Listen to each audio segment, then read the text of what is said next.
Okay, so we got 1929 Ford pickup, and very practical, you know. Very practical, yeah, sure. And you know, the fenders are. I like these when you got.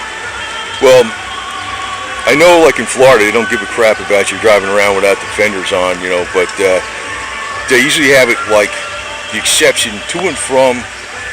You know, shows and events and stuff. Like, you really can't be driving around every day. If you're going to use this as a daily driver, you probably have to put the fenders on it. But I would put these on here because if I had something like this, just because we go another state, you know, they give you a hard time, right? You know, it's got the manual steering. It's easy to get at everything. It's a Ford motor. That's the way to do it. What's up, buddy? Answer any questions for you? Yeah, what do you got? You got a Ford motor in there, huh? Everything's Ford on that. Yeah, I thought, yeah. 351 Windsor.